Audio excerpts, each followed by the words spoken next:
আজ ঈদের দ্বিতীয় দিন। সকালে নাস্তা শেষ করে ধরেন 10:30 বাজে, এখন যাচ্ছি বাবার বাড়ির উদ্দেশ্যে, বেরিয়ে পড়ছি দুজনে।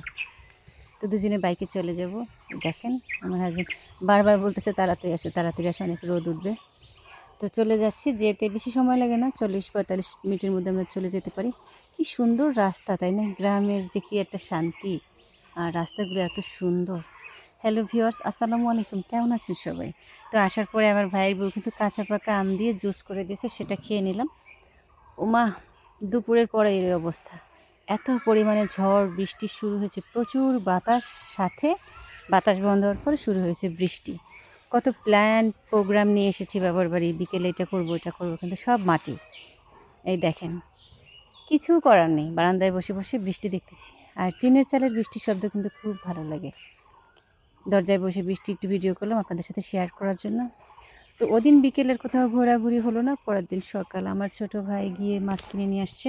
আমার ছোট ভাই বাজারে গেছে মাছ আনার জন্য। তো কী মাছ আনছে চলেন সেগুলো দেখাই। ইলিশ মাছ আনছে, আর এটার নাম আমি জানি না। এটা নাকি ভাজা খেতে খুব মজা লাগে, ইলিশ মাছের ফ্লেভার আসে, নাম জানি না মাছের। আরও আনছে এই যে মিনার কাপ। এটা আমার ছোটো বোনের খুব পছন্দের মাছ। ও বলতেছে কি আপু, এই মাছটা আমি জানি ডিম হবে, তারপরে নিয়ে আসছি যে ডিমই পছন্দের মাছ, সেজন্য আবার দুপুরে চলে যাবে। তারপরে রুই মাছ নিয়ে আসছে, অনেক বড় একটা কাতলা মাছ নিয়ে আসছে। এখন এই সিজনটায় কিন্তু মাছ পাওয়া যায় না সেরকম বাজারে, কারণ ধান কাটার সিজনে তো পানি থাকে না। আর 2 মাস পরে কিন্তু আবার মাছ পাওয়া যাবে। তো দেখেন সব মাছগুলো কিন্তু আমার ছোট 2 বোন, আমার 2 ভাইয়ের বউ মিলে আমরা কাটাকুটি শেষ করলাম।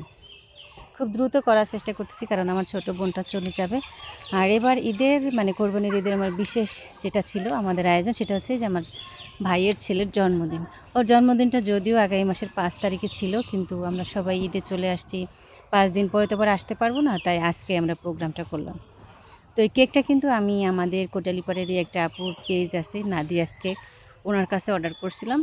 এই যে অরেঞ্জ ফ্লেভার, মাসাল্লাহ যেমন দেখতে সুন্দর ছিল, খেতে আলহামদুলিল্লাহ খুবই ভালো ছিল। অনেক ধন্যবাদ আপু, আপনি এত সুন্দর জিনিস দেওয়ার জন্য। খুবই ভালো মজা করে আমরা খেয়েছি।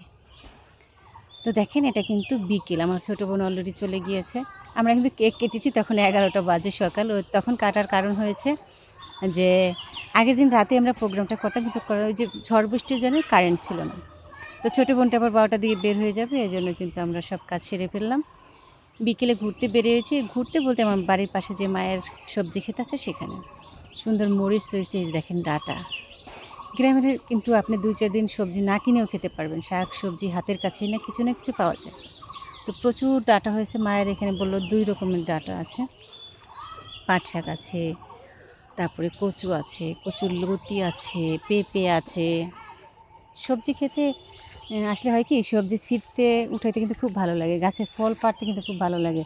আপনি যাই খান সেটা কোনো ব্যাপার না, কিন্তু ছিঁড়তে উঠাইতে এগুলো কিন্তু একটু মনের একটা শান্তি, যা অসাধারণ ভালো লাগে, তাই না? এই যে এখানে কিন্তু আখ হয়েছে, আব্বা বলছে ওই পাশে আরও লাগাইছে, কিন্তু 3-4টা ছিল। আর এই দেখেন পেঁপে, অনেকগুলো পেঁপে গাছ আছে। মজার বিষয় হয়েছে, এই পেঁপে গাছগুলো তো রাস্তার পাশে, এখান থেকে যা প্রয়োজন হয় সে নিয়ে চলে যায়, মানে আমার আব্বা বা মাকে কারো বলার প্রয়োজন হয় না। এই দেখেন এটা হচ্ছে সুবরি গাছের সারি, এটা আমার চাচাদের। পাশে কিন্তু অনেক রকমের মরিচ আছে। তো ভাবলাম কি আমি বেগুন ছিঁড়বো, আমি মনে মনে খুঁজতেছিলাম যে শৈলে বেগুন আছে নাকি, দেখেন কলা ধরছে আমাদের কত। তো দেখলাম ঠিকই বেগুন পাইছি, জালি নিয়ে এসিনি যদিও, তারপরে কিন্তু ছেঁড়া শুরু করছি যে নিয়ে যাব ঢাকায়। এই দেখেন, কিন্তু দুঃখের বিষয় আমার কাকি বলতেছে মা সকালে তো সব বেগুন ছিঁড়ে নিয়েছেন, হয়তো 2-3টা আছে। তো 2-3টাই ছিল। এই দেখেন কালো মরিচ, কি সুন্দর না? আমার মন চাইছিল কি সব কিছু আমি উঠাই নিয়ে যাওয়ার জন্য, আর মা বলতেছে এত কিছু নিতে পারবা, তাহলে উঠাও, সমস্যা নেই। এই দেখেন এটা হচ্ছে তিল গাছ, কে কে চিনবেন জানি না। এটা আমাদের আগে অনেক হতো, এখন তো দেখা যায় না, কারণ শুধু আমাদের ধানই হয়। তো দেখেন এই যে ওনার মধ্যে বেগুন নিয়ে নিয়েছি। বাড়িতে আসার পরে আমার ছোটো ভাই দেখি বাজার থেকে 2 কাঁদি নিয়ে আসছে, তাল নিয়ে আসছে, এখন সবাই মিলে তাল খাবো। তো এটা ছিল আমার বাবার বাড়ির ঘোরাঘুরি মজার ঘটনাগুলো। কেমন লাগলো সবাই জানাবেন, সবাই ভালো থাকবেন, আল্লাহ হাফেজ।